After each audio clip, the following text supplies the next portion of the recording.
Hey everyone, it's Olivia here, and I have the sweetest story to share with you today. It's one of those moments that just makes you believe in serendipity, you know? I was at the corner market, just picking up some milk and daydreaming about, well, I can't even remember what now. And then, out of the blue, I bumped into someone. Literally. We both apologized, and I looked up, and honestly, it felt like magic. Standing right there was Sarah, an old friend from high school. We hadn't seen each other in, I think, at least 5 years. A wave of warmth washed over me. It was so unexpected and so incredibly soothing to see her familiar face again. We chatted right there in the aisle, catching up on everything. The market suddenly felt so cozy and bright. Time seemed to slow down. It was just so lovely. You won't believe what happened next.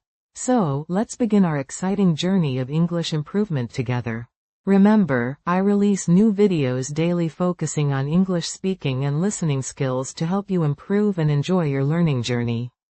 Okay, so, picture this. Me, right?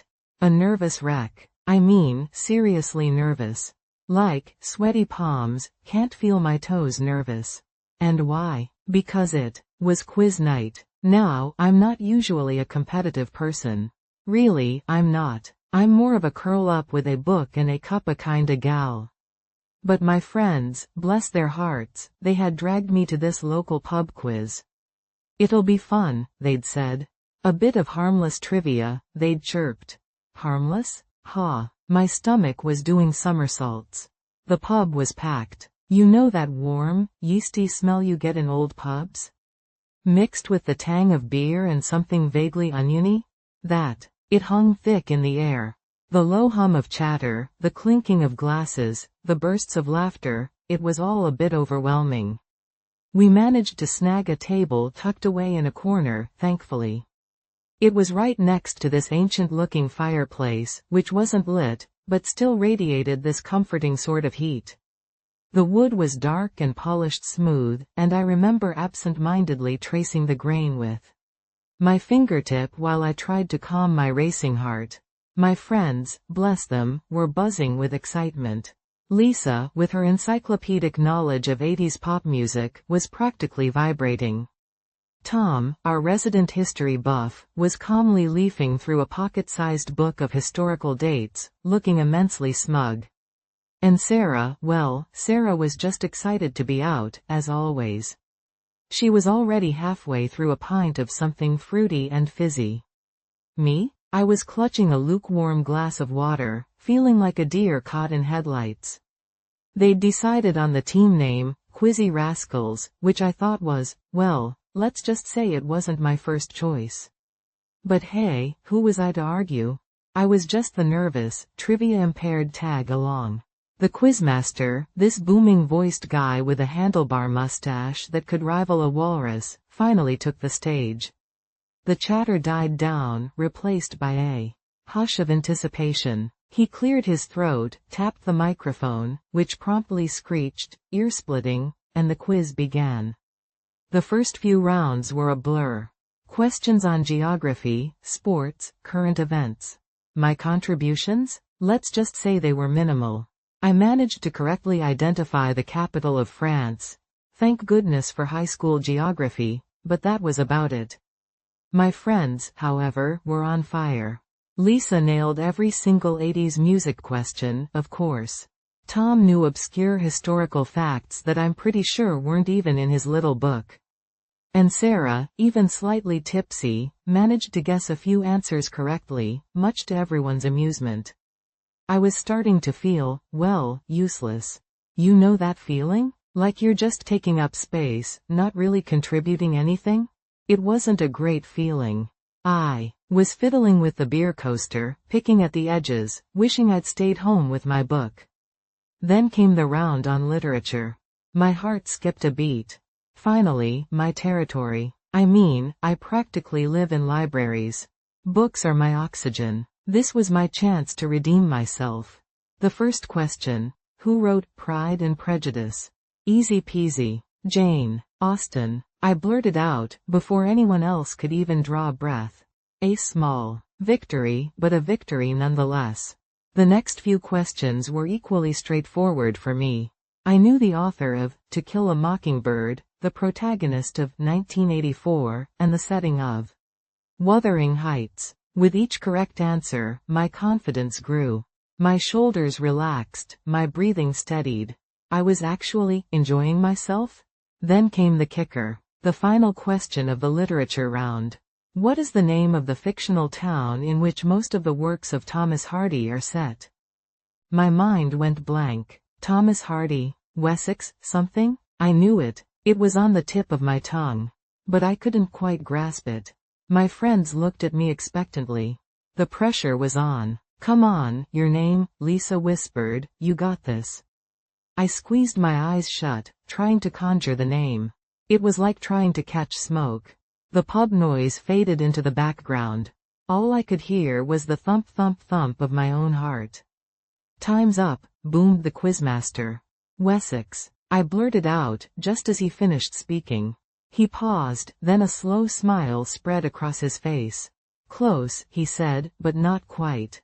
The answer we were looking for is Wessex County. My heart sank. So close. I groaned inwardly. My friends patted me on the back consolingly. It's okay, Sarah said, you almost got it. But it wasn't okay. I knew the answer. I knew it. It was right there, just out of reach. It was like reaching for a glass of water when you're parched, only to have it snatched away at the last second. Guess what happened next? Despite my near miss with the Thomas Hardy question, we actually ended up winning the quiz. Can you believe it? Apparently, Lisa's 80s music knowledge and Tom's historical expertise were enough to carry us over the finish line. We even won a voucher for a free meal at the pub. So there I was, holding a voucher for free food, feeling a strange mix of emotions. Disappointment at my near miss, relief that we won, and surprise at how much I'd actually enjoyed myself, despite my initial nerves. It wasn't just about the winning, you know? It was about the camaraderie, the shared laughter, the thrill of the chase, even the agonizing near misses. As we walked out of the pub, the cool night air felt refreshing against my skin. The streetlights cast long shadows, and the sounds of the city seemed muted, almost peaceful. I took a deep breath, and a smile spread across my face. I might not be a quiz whiz, but I realized something that night. Even stepping outside your comfort zone can be surprisingly fun. And you know what? I wouldn't mind another go at quiz night. Maybe next time, I'll even suggest a better team name, something a little less rascally. What do you think? The Bookworms, or maybe the Literary Lions? I'll have to give it some thought. Okay, so grab a cuppa, get comfy, because this story is a whole thing. It takes me back, way back, to glitter glue and construction paper, you know? It's the story of the time I made a handmade card. And not just any handmade card. This was epic, monumental, a complete disaster, in the best way possible. See, it was for my Grandma Rose. Grandma Rose wasn't your typical grandma. She wasn't all knitting needles and baking cookies, although she did make a mean apple pie. No, Grandma Rose was a firecracker. Bright lipstick, booming laugh, always up for an adventure. She once took me to a monster truck rally when I was 8, can you imagine? The smell of diesel and burnt rubber, still remember it vividly. Anyway, her birthday was coming up, and I was maybe 10? 11? Somewhere in that fuzzy, awkward preteen phase. I desperately wanted to get her something special. Something that screamed, I love you, Grandma Rose, you glorious, eccentric whirlwind of a woman. But my allowance was, shall we say, limited. A trip to the mall was out of the question. So, I decided to make her a card. Sounds simple enough, right? Oh, honey, you have no idea. My vision, it was grand. I'm talking a pop-up extravaganza. A 3D masterpiece that would rival anything Hallmark could churn out.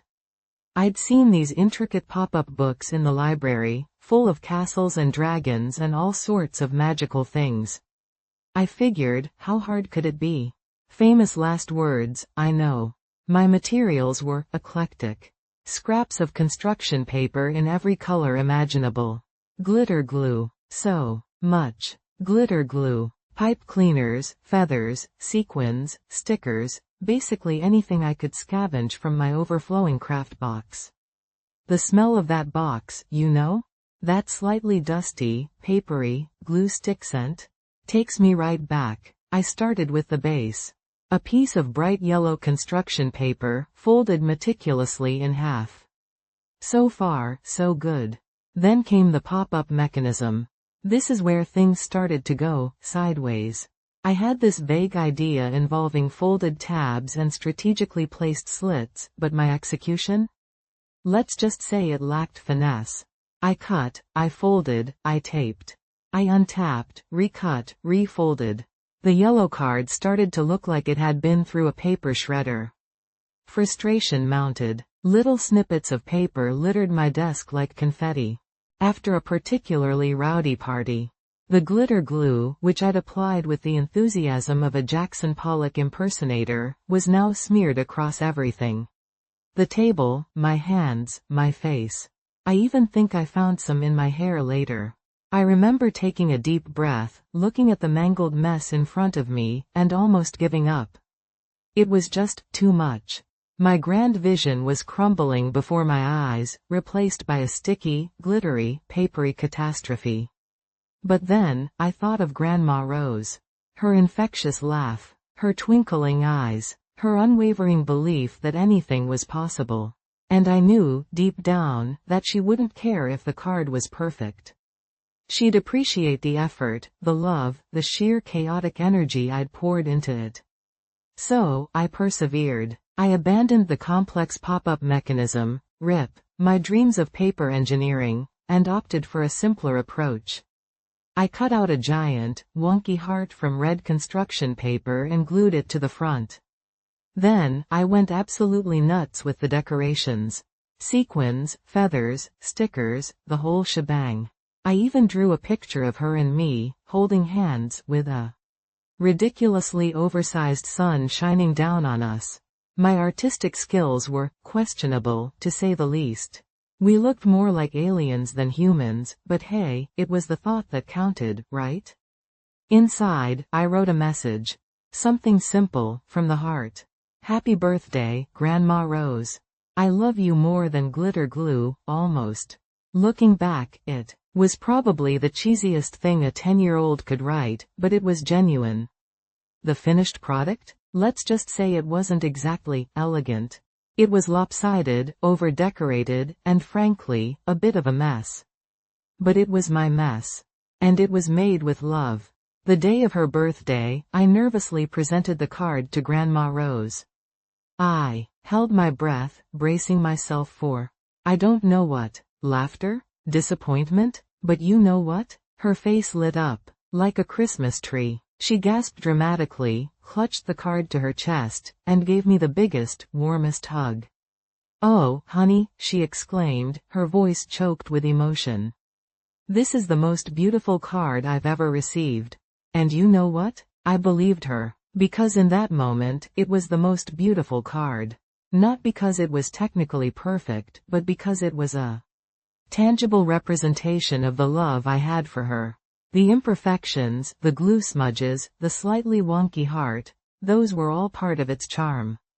They were a testament to the hours I'd spent, hunched over my desk, pouring my heart and soul into creating something special for her. That card, in all its messy glory, became a symbol. A symbol of the unique bond we shared, the kind of bond that transcends glitter glue disasters and questionable artistic talent. So, yeah, that's the story of the time I made a handmade card. It wasn't perfect, not by a long shot. But it was real. And sometimes, real is even better than perfect. You know what I mean? It taught me that the most valuable gifts aren't the ones you buy in a store, but the ones you create with your own two hands, imperfections and all. And that, my friend, is a lesson worth more than all the glitter glue in the world. Hey everyone. Never stop moving forward. Every new day brings new opportunities. Think about it. Even small steps forward, like learning a new word or phrase each day, add up to something amazing over time.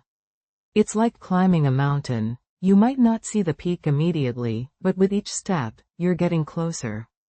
So, keep that positive energy flowing, and believe in your incredible potential.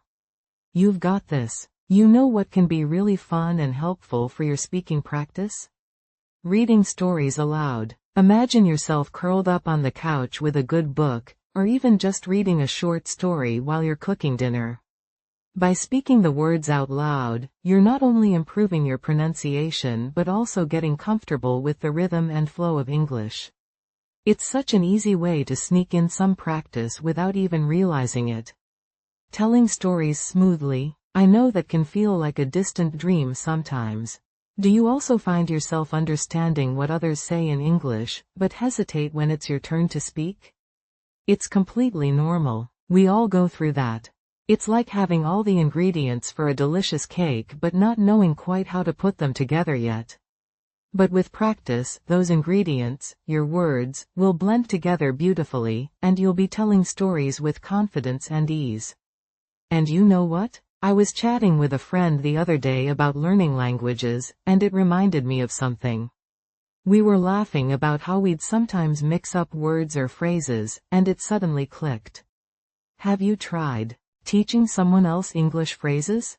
Sharing what you've learned, even simple phrases, can solidify your own understanding and boost your confidence. It's a win-win. So, let me know in the comments below. I'd love to hear your experiences. Okay, so, you know how sometimes a memory just sticks with you. Like, it becomes this little jewel box you can open up and revisit whenever you need a smile? Well, this is one of those memories for me. It's the story of how I got my first real bicycle. Not one of those little tricycles with the plastic wheels that wobble, or the hand-me-down bike from my older cousin that was always a bit too big. No, this was my bike. Shiny, new, and all mine. I must have been around 8, maybe 9 years old. We lived in this little town, nothing fancy, but surrounded by these amazing rolling hills. Picture it. Bright green grass, the smell of honeysuckle in the air, the kind of place where kids still roamed free until the streetlights flickered on. Summer stretched out like forever, filled with endless possibilities and sun-drenched days. And I wanted, more than anything, a bike. A bike to explore those hills, to race the wind, to feel that delicious rush of freedom. For months, I'd been dropping hints, you know? Casual mentions of bikes in shop windows, admiring sighs whenever a kid whizzed past on 2 wheels. My parents, bless their hearts, played along, smiling knowingly, but never letting on. Birthdays came and went. Christmas, too. Still no bike. Hope, that fickle friend, started to dwindle. I mean, was I destined to be a pedestrian forever? Dramatic, I know, but that's how it felt. Then, one Saturday morning, my dad woke me up earlier than usual. Get dressed, he said, a mischievous glint in his eye. We're going on an adventure. An adventure? My sleepy brain whirred into action. Where? What kind of adventure? He wouldn't tell me, just that cryptic smile. So, full of confused excitement, I threw on my clothes and followed him out to the car. The drive felt like forever. We wound through town, past the grocery store, past Mrs. Higgins' house with the barking chihuahua, past the old ice cream parlor where I'd spent countless afternoons licking sticky cones. Finally, we pulled up in front of a small, unassuming shop I'd never noticed before. A faded sign above the door read, Charlie's Cycles. My heart did a little flutter kick. Could it be? We stepped inside, and the air hung thick with the smell of rubber and grease. Tools clattered, and a radio softly played some old-timey tune. Behind the counter stood a man with a kind face and hands that looked like they could fix anything. This was Charlie, I presumed, and then I saw it. Standing proudly in the middle of the shop, bathed in a shaft of sunlight streaming through the window, was the bike. It was a Sparkling, cherry red beauty, with white-walled tires and a chrome bell that glimmered like a tiny star. It wasn't just a bike, it was a masterpiece. I stood there, mesmerized, unable to speak. My dad nudged me gently. "Well, what do you think?" he asked, his voice full of warmth. Think? I couldn't think. I could only stare. It was perfect. The perfect size, the perfect color, the perfect everything. I finally managed a squeak, a tiny, breathless, wow. Charlie, sensing my awe, chuckled. He let me run my hands over the smooth handlebars, the soft leather seat. He explained how the gears worked, how to use the brakes, all the important stuff. I listened intently, hanging on to every word, already imagining myself flying down those hills. Then came the moment of truth. The fitting. Charlie adjusted the seat, making sure my legs could reach the pedals comfortably. He showed me how to ring the bell, a clear, bright ding-ding that echoed through the shop. And then, with a final pat on the back, he said, "All right, young lady. She's all yours. All mine." Those two words resonated deep within me. It was more than just owning a bike, it was a feeling of independence, of empowerment. I grinned, a wide, goofy grin that stretched from ear to ear. I thanked Charlie profusely, probably 100 times, and practically skipped out of the shop, my new bike gleaming beside me.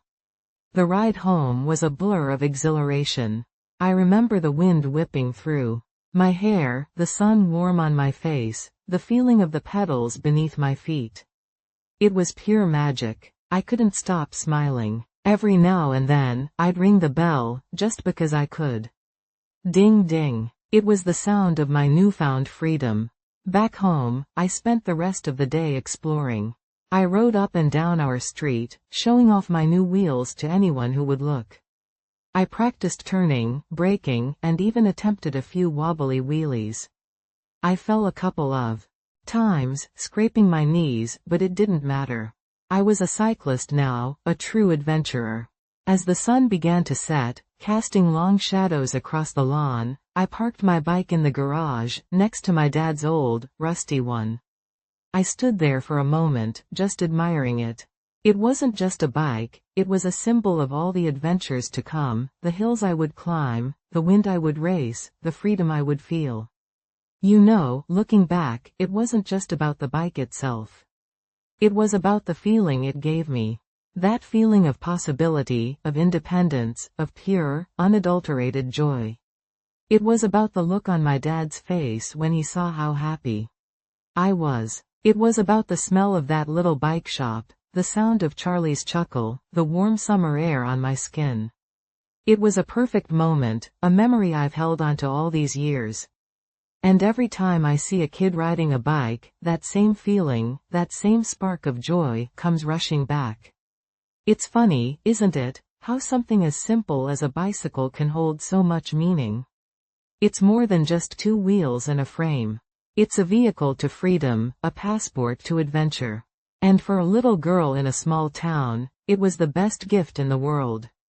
So, yeah, that's my story.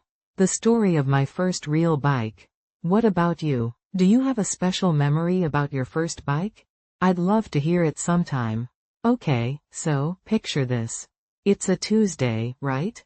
A Tuesday morning, the kind where the sun is just starting to peek through the blinds, casting these long, lazy stripes across the bedroom floor.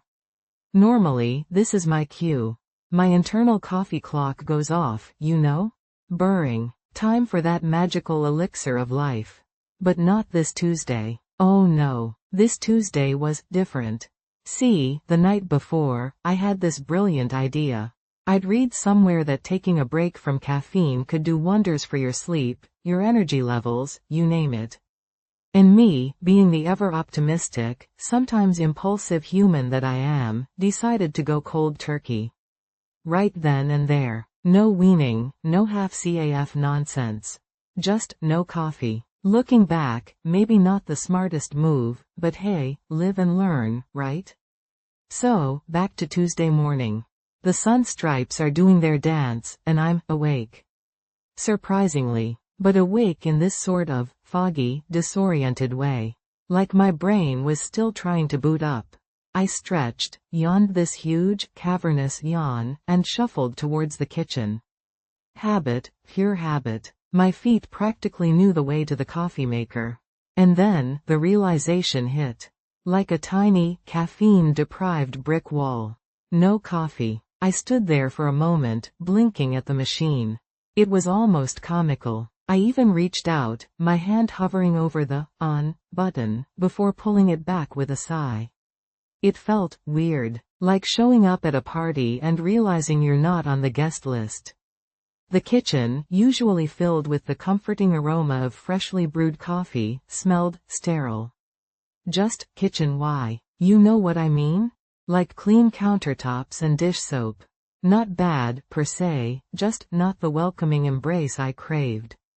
I decided to make tea. Herbal tea. Something soothing, supposedly. Chamomile. It smelled faintly of flowers and disappointment. I took a sip. Warm, bland disappointment. Definitely not the rocket fuel I was used to. The world outside seemed louder. Sharper. The garbage truck rumbling down the street, the birds chirping, usually a pleasant background hum, now felt like an assault on my senses. I felt exposed, vulnerable, like I'd forgotten to put on my armor for the day. That armor, of course, being caffeine. Getting ready was a slow-motion montage of fumbles and near misses. I almost put my shirt on inside out. Twice. I couldn't find my keys, even though they were literally in my hand. I stared blankly at my reflection in the mirror, wondering who this pale, slightly bewildered person staring back was. The commute? Don't even get me started. Usually, I'm singing along to the radio, navigating traffic with a certain caffeinated finesse. This morning, I was gripping the steering wheel like it was a life raft, my eyes darting nervously from car to car. Every honk felt personal, every red light, an eternity. At work, things didn't improve much. My usual morning pep talk to myself, the "you got this" internal cheerleading, sounded more like a weary sigh. My colleagues, bless their hearts, tried to be supportive. Rough morning? They'd ask, offering sympathetic smiles. Just a little tired, I'd mumble, trying to play it cool. Inside, I was screaming, I need coffee. But, in a professional, office-appropriate way. I stumbled through meetings, feeling like I was watching myself from a distance. My contributions were less than sparkling. Let's just say I wasn't exactly winning any Employee of the Month awards that day. Numbers swam before my eyes. Words lost their meaning. I'm pretty sure I nodded in agreement to something I completely disagreed with. Oops. Lunchtime arrived, and I considered caving. Just a small cup. Just enough to get me through the afternoon. But no, I'd committed. I'd made my caffeine-free bed, and now I had to lie in it. Metaphorically, of course. I opted for a green juice, which tasted suspiciously like lawn clippings. The afternoon was a blur of forced smiles and strategic yawning. I discovered a surprising talent for looking busy while actually just staring blankly at my computer screen. Pro tip. Slightly furrowed brow and a thoughtfully placed pen on your chin work wonders.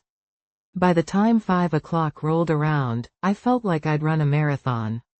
A very slow, very confusing marathon. The walk to the car felt like a victory lap. I practically skipped, the prospect of finally being able to collapse on my couch fueling my leaden legs. Guess what happened next? Yep, I slept. Like a rock. I didn't even hear my husband come home. He told me later he thought I was, and I quote, in a caffeine-induced coma. Ironic, right? The next morning, I woke up feeling different. Not miraculously energized, not exactly. But clearer. Sharper. The sun stripes on the bedroom floor seemed friendlier. And the smell of coffee brewing, oh, the glorious smell of coffee brewing. It was like a choir of angels singing a caffeine-infused hallelujah chorus. Did I learn anything from my 24-hour coffee detox? Absolutely. Did it magically transform me into a well-rested, super productive human being? Not quite, but it did give me a newfound appreciation for that magical bean juice. And maybe, just maybe, a little more respect for the quiet strength of a chamomile tea bag. Though, let's be honest, it doesn't stand a chance against the mighty coffee bean. So, yeah, that was my morning without coffee. A day of fumbles, fog, and the occasional existential crisis. Would I do it again? Maybe, someday, but probably not anytime soon. Because, let's face it, life is too short for lukewarm herbal tea and bewildered stares at the coffee maker. You know what I mean? Hey everyone. Learning a new language can feel like climbing a mountain, right? But remember, sometimes, one more step is all it takes to reach your goal. Think about it, you've already come so far, learned so much. That next step might be a new word, a smoother sentence, or a more confident conversation. You're closer than you think, and every effort brings you closer to fluency. Keep that in mind, and you'll be amazed at what you can achieve. And you know what? There's this fun little trick I've been using, debating in front of the mirror. Honestly, it feels like magic. Pick a topic, any topic, maybe whether pineapple belongs on pizza, and argue both sides. You can even do it while you're cooking dinner or getting ready in the morning. It's such a simple way to get comfortable hearing your own voice speaking English and building your fluency without any pressure. Asking for help politely is another powerful tool. Do you also find yourself understanding what others say in English, but hesitate when it's your turn to speak? It's totally okay to ask someone to repeat themselves or to explain something you didn't quite catch. Believe me, most people are happy to help, and it shows you're actively engaged in learning. These small interactions can make a huge difference. You will not believe what happened next. Just the other day, I was chatting with a friend in English about, of all things, the best way to make a cup of tea. It got me thinking. What's your go-to topic for speaking practice? Is it something you're passionate about, like a hobby, or something practical, like ordering food? I'd love to hear your thoughts in the comments below. Okay, so, you are never going to believe what happened to me the other day. It all started with the ceiling fan, you see. That innocuous, slightly dusty ceiling fan in my living room. It had been, well, let's just say it had been a while. You know how it is, right? Out of sight, out of mind. Except this time, it wasn't really out of mind. It was more like I was actively avoiding thinking about it. Like if I didn't acknowledge its existence, the dust wouldn't actually be there. Denial, thy name is me. Anyway, the sun was streaming in through the window that afternoon, and, oh, the horror. It illuminated every single particle of dust clinging to the fan blades. It looked, well, imagine a furry, gray, slowly rotating monster looming over the living room. Not exactly feng shui, you know? And the shadow it cast, like some sort of apocalyptic dust bunny prophecy on the wall. I couldn't ignore it any longer. It was time to face the music, or rather, the dust. I grabbed a stepladder, the rickety one from the garage, the one that makes that unnerving creaking sound every time you shift your weight. It's character building, I tell myself. I climbed up, armed with a feather duster, because, let's be honest, I was being optimistic, maybe even delusional. I tentatively poked at one of the blades. Poof! A cloud of dust, like a miniature mushroom cloud, erupted right into my face. I coughed, spluttered, my eyes started watering. It was like I'd unleashed a prehistoric dust storm within the confines of my own living room. I could practically taste the dust. That dry, slightly metallic, ancient history kind of taste. Not exactly pleasant, let me tell you. Right then, I knew. The feather duster wasn't going to cut it. This wasn't a dusting situation. This was a full-blown decontamination operation. Down the ladder I went, sneezing all the way, to strategize. I considered, briefly, just burning the house down and starting over. A bit. Extreme, I know, but sometimes, you just get overwhelmed. But then I remembered the mortgage and the insurance deductible, and the whole arson is a felony thing. So, burning the house down was out. Plan B. Deep clean. I gathered my supplies, an old pillowcase, a bucket of soapy water, some cleaning spray, a few rags, and the pièce de résistance, a mask. Not one of those flimsy paper masks, no. This was a proper, industrial-strength dust mask. The kind you'd wear if you were sandblasting the Sphinx or something. I looked like a cross between a surgeon and a bank robber. Back up the creaky ladder I went, this time with a determined glint in my eye. Or maybe that was just dust reflecting off the mask. Hard to tell. I carefully slipped the pillowcase over each blade, one at a time, holding it closed at the base and sliding it off. Dust and grime, and let's be honest, probably a few fossilized insects, were trapped within the confines of the pillowcase. Success? Well, partial success. The blades were cleaner, but the pillowcase now looked like it belonged in a biohazard lab. I repeated the process for each blade, the creaky ladder groaning in protest with every movement. The bucket of soapy water quickly turned a murky gray. I was starting to feel a bit like an archaeologist, uncovering layers of ancient civilization. Except instead of pottery shards and hieroglyphs, I was finding dust bunnies and the occasional dried-up spiderweb. And then, disaster struck. As I was reaching for the last blade, my hand slipped. The bucket of soapy water, yes, the entire bucket, tipped over. Soapy water cascaded down the ladder, across the floor, and, inevitably, onto me. I stood there, dripping, covered in soapy dust water, a monument to domestic ineptitude. I mean, honestly, could this day get any worse? The answer, of course, was yes. Remember the rickety ladder? Well, it chose that exact moment, that precise moment of peak soapy water saturation, to give up the ghost. One leg buckled, and the whole thing went crashing down, taking me with it. Don't worry, I'm fine. Just a bruised ego and a slightly damp backside. But the noise. It sounded like a giant had tripped over a stack of metal folding chairs. My cat, who had been watching the whole debacle with a mixture of amusement and disdain, bolted from the room, convinced the apocalypse had finally arrived. So there I was, sitting on the floor, surrounded by soapy water, a broken ladder, and a dust-laden pillowcase.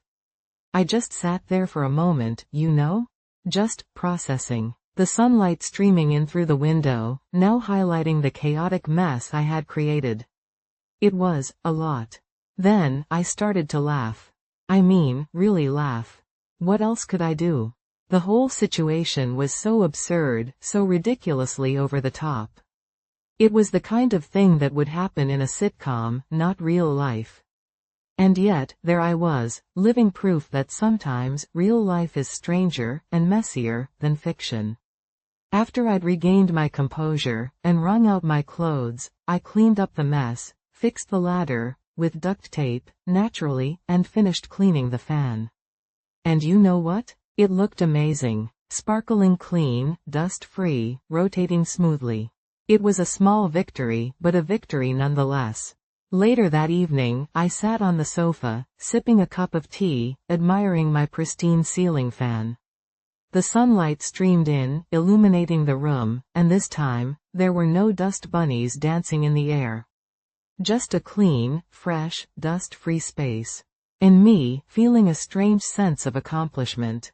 It's funny how something as mundane as cleaning a ceiling fan can turn into such an epic adventure. It's a reminder, I think, that even in the everyday, the ordinary, there's always the potential for chaos, for laughter, and for those little moments of unexpected joy. And, sometimes, a healthy dose of dust. So, next time you see your ceiling fan looking a little dusty, just remember my story. And maybe invest in a good quality ladder. And a dust mask. And maybe a hazmat suit. Just in case. You know what I mean? So, you want to hear about a walk in the forest, huh? Grab a cuppa, settle in, because this wasn't just any walk. This was, well, it was an experience. It was one of those days where you think you're just going for a stroll, and then bam. Life throws you a curveball, or, in my case, a rather persistent squirrel. It all started innocently enough. I was feeling a little overwhelmed, you know? Life stuff. Work, deadlines, the usual. So, I decided to escape. Where else but the woods? There's this little patch of forest not far from where I live. It's not exactly a wilderness, but it's got trees, trails, and enough quiet to make you feel like you've stepped into another world. The day was perfect. Crisp autumn air, that slanted golden sunlight that makes everything look magical. I remember pulling on my favorite sweater, the chunky knit one, the color of burnt caramel, and my comfiest walking boots. I packed a thermos of tea, a couple of biscuits, because, priorities, and headed out. The trail was dappled with shadows, the leaves crunching delightfully beneath my feet. You know that sound? It's like nature's ASMR. So soothing. I took a deep breath, the scent of pine needles and damp earth filling my lungs. Ah, bliss. This is what I needed. I started walking, not really with any destination in mind. Just wandering, letting my feet take me where they wanted to go. The trees were ablaze with color, reds, oranges, yellows, like a painter had gone wild with his palette. I even spotted a few late-blooming wildflowers, bravely clinging to life. Isn't that something? Even in the face of approaching winter, there's still this burst of color, this defiant beauty. I was lost in my thoughts, enjoying the symphony of the woods, the rustle of leaves, the distant call of a bird, the gentle whisper of the wind, when I saw him. A squirrel. A rather plump, audacious little squirrel. He was sitting on a low branch, munching on something, completely unfazed by my presence. Now, I'm a sucker for animals. I mean, who isn't? So, I stopped to admire him. He was a beauty, with a bushy tail that twitched with every bite. I even whispered a little, hello, you know, like a crazy person talking to a squirrel. He just looked at me, as if to say, can I help you? I fished a biscuit out of my bag, thinking, maybe he'd like a treat. Big mistake. Huge. The moment I broke the biscuit, that squirrel went into overdrive. He scampered down the tree and practically ran towards me. I held out the biscuit piece, and he snatched it with lightning speed. Then, he looked at me, expectantly. Clearly, one biscuit piece was not enough for this little gourmand. So, I gave him another. And another. Pretty soon, my entire biscuit supply was gone. And guess what? He still wanted more. He started following me, chattering indignantly. It was like he'd appointed himself my furry, demanding companion. I laughed. What else could I do?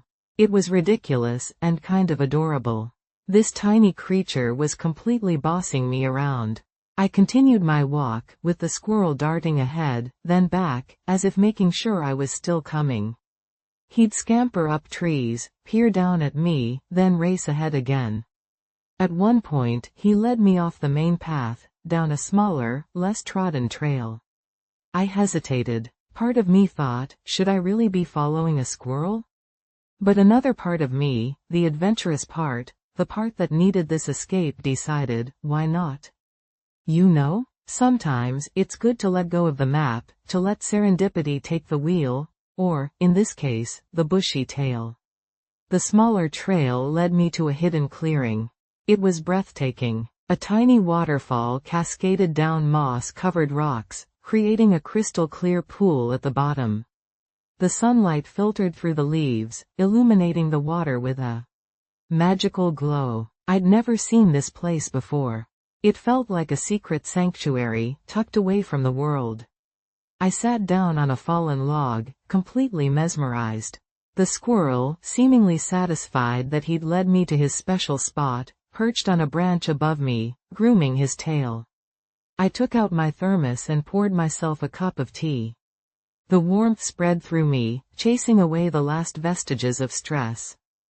In that moment, surrounded by the beauty of the forest, with the gentle sound of the waterfall and the company of my little squirrel guide, I felt a profound sense of peace. All the worries, the deadlines, the overwhelmingness of life, it all faded away. It was just me, the forest, and the cheeky little squirrel who had led me there. I spent what felt like hours in that clearing, just breathing, observing, being. The sun began to dip below the horizon, painting the sky in hues of orange and purple. I knew I had to go, but I didn't want to leave. It felt like breaking a spell. The squirrel, sensing my departure, scampered down the tree and stood at my feet, looking up at me with those bright, inquisitive eyes. I swear, there was almost a look of gratitude? Or maybe I was projecting. But in that moment, it felt like we'd shared something special. I gave him a final pat on the head. Yes, I touched the wild squirrel. Don't judge me. He didn't flinch. Then, with a flick of his tail, he darted back into the trees, disappearing into the shadows. Walking back, the forest felt different. Quieter, more magical. The shadows were lengthening, and the air was cooler. I felt a sense of renewal, I guess. Like the forest had given me exactly what I needed. When I reached the edge of the woods, I turned back to look. The trees stood tall and silent, guardians of the secrets within. I smiled. It wasn't just a walk in the forest. It was a reminder. A reminder to slow down, to appreciate the small things, to be open to the unexpected. A reminder that sometimes the best adventures are the ones you don't plan, the ones that come with a bushy tail and a demand for biscuits. So, yeah, that was my walk in the forest. Pretty epic, right? Who knew a squirrel could be such a profound life coach? Makes you think, doesn't it? What little unexpected adventures are waiting just around the corner? You never know. Maybe you'll find your own wise squirrel guide someday. I highly recommend it. Just, maybe pack extra biscuits. Just in case. From the bottom of my heart, thank you so much for watching and spending this time with me today. I truly appreciate you staying connected and being part of this little community. If you'd like to keep up with our daily English speaking and listening practice, I'd love for you to follow, like, subscribe, and share these videos. It really does help. You know, before we go, it made me wonder, what new thing are you thinking of trying next week? It is always so lovely to hear what everyone is thinking about, and sharing your plans in the comments is such a fantastic way to practice expressing yourself in English and connecting with other learners. Seeing all your amazing ideas really brightens my day. So, take care, stay consistent with your practice, and I'll see you tomorrow.